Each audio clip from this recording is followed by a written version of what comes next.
السلام علیکم ورحمۃ اللہ وبرکاتہ۔ عزیز طلبہ، اللہ تعالیٰ کی ذات سے امید ہے کہ آپ سب خیریت سے ہوں گے اور جو گزشتہ ہفتہ میں کام دیا گیا تھا اس کو مکمل کر لیا ہوگا۔ اگر وہ ابھی تک مکمل نہیں کیا تو بیٹا اگلا کام شروع کرنے سے پہلے اس کو بھی مکمل کر لیں اور آج کے سبق کو بھی توجہ سے سنیں۔ بیٹا اس ہفتہ میں ہم نے آپ کی کتاب لغت القرآن کے صفحہ 7 کا درس رابع پڑھنا ہے، وزن اور موزون۔ کتاب کا صفحہ نمبر بنے گا 14، 15 اور 16۔ تو جو آج کا کام آپ کا ہے، جو آپ نے کام کرنا ہے وہ یہ ہے کہ جو اس صفحہ نمبر 14 پر وزن اور موزون کی کچھ اصطلاحات لکھی ہیں جو ہم آج پڑھیں گے، ان کو توجہ سے سننا ہے اور ان کو یاد کرنا ہے۔ 2-3 دفعہ آپ پڑھیں گے، کتاب سے سنیں گے تو وہ آپ کو اصطلاحات اچھی طرح یاد ہو جائیں گی۔ تو اب آپ بیٹا کتابیں کھولیں۔ بیٹا یہ کتاب دیکھیے، صفحہ نمبر 14، الدرس الرابع، وزن اور موزون۔ ہم سبق شروع کرنے سے پہلے ایک مثال ذرا سمجھ لیتے ہیں۔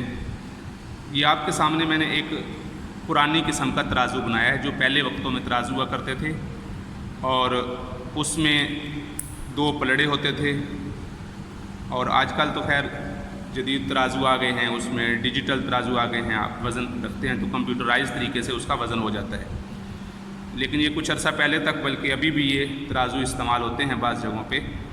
اس میں 2 پلڑے ہوتے ہیں، ایک طرف وزن رکھتے ہیں اور دوسری طرف وہ چیز رکھتے ہیں جس کا وزن کیا جانا ہوتا ہے۔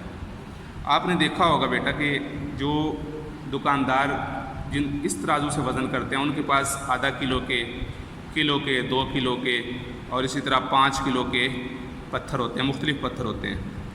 آپ دکان پہ چلے جاتے ہیں جی آدھا کلو چینی لینے کے لیے، تو وہ ایک طرف آدھا کلو کا پتھر رکھے گا اور دوسری طرف چینی ڈالے گا۔ تو جب یہ دونوں برابر ہو جائیں گے، جیسے یہ اس وقت آپ کو تصویر میں برابر نظر آ رہے ہیں، جب یہ دونوں برابر ہو جائیں گے تو وہ آپ کو چینی دے دے گا۔ آپ دکان پہ چلے جاتے ہیں سبزی لینے کے لیے، تو وہ اسی طرح کرے گا۔ کلو سبزی لینی ہے تو ایک طرف کلو کا پتھر رکھے گا، دوسری طرف کلو سبزی رکھے گا۔ تو یہ جو آپ کے سامنے یہ جو پتھر رکھ رہا ہے اس کو وزن کہتے ہیں، اور یہ جو اس کے مقابلے میں دوسرے جو ترازو میں دوسری جو چیزیں رکھے گا اس کو موزون کہتے ہیں، موزون کہتے ہیں، یعنی وہ چیزیں جن کا وزن کرنا ہے۔ تو آپ نے یہ دیکھا ہوگا کہ جب دکاندار چیزیں بیچ رہا ہوتا ہے، وزن کر رہا ہوتا ہے، تو یہ جو پتھر ہوتے ہیں، یہ تبدیل نہیں ہو رہے ہوتے، یہ وہی رہتے ہیں۔ اگر آدھا کلو آپ نے سبزی لی تو آپ کو اسی آدھا کلو کے پتھر کے ساتھ ہی سبزی دے گا۔ دوسرے بندے نے آدھا کلو چینی لی، اسی آدھا کلو کے پتھر کے ساتھ اس کو چینی دے گا۔ تیسرے نے آدھا کلو دال لی تو اسی آدھا کلو کے ساتھ وہ دال لے گا، دال اس کو دے دے گا۔ اور اگر اس نے اسی کے علاوہ کوئی اور چیز آدھا کلو لی تو یہ جو آدھا کلو کا آپ کے پاس پتھر ہوگا اس کو یہاں رکھے گا، اور اس کے بعد اس میں جو بھی چیز آپ لیں گے، اس کی دکان میں ہزاروں چیزیں موجود ہوں گی، وہ اس میں رکھ کے آپ کو دیتا چلا جائے گا۔ تو اس سے معلوم ہوا کہ جس سے وزن کیا جانا ہے وہ تبدیل نہیں ہوں گے، اور جو چیزیں اس کے مقابلے میں وزن کرنی ہیں وہ تبدیل ہوتی رہیں گی۔ دوسری بات ہم نے یہاں یہ سیکھ لی کہ جن پتھروں کے ساتھ ہم نے وزن کرنا ہے ان کو وزن کہتے ہیں، کہ یہ وزن رکھا ہوا ہے، باٹ ہے، ان کو نام رکھا جاتا ہے باٹ، وزن۔ اور جو چیزیں اس کے مقابلے میں بیچنی ہیں، وزن کرنا ہے جن کا، ان کو موزون کہتے ہیں۔ وہ کچھ بھی ہو سکتی ہیں، تو یہ متعین ہوتے ہیں، یہ تبدیل نہیں ہوتے۔ ہر چیز کو پمائش کرنے کے لیے، ماپنے کے لیے ترازو کے ایک پلڑے میں ان کو رکھا جاتا ہے اور دوسری طرف ان چیزوں کو رکھا جاتا ہے جن کا ہم نے وزن کرنا ہوتا ہے، ان کو ہم رکھتے ہیں۔ تو اس طریقے سے وزن کر کے دیتے ہیں۔ تو ہم جو عربی کے صرف اور نحو پڑھیں گے اور عربی میں جتنے بھی افعال پڑھتے ہیں ان کا بھی ایک وزن ہوتا ہے، اور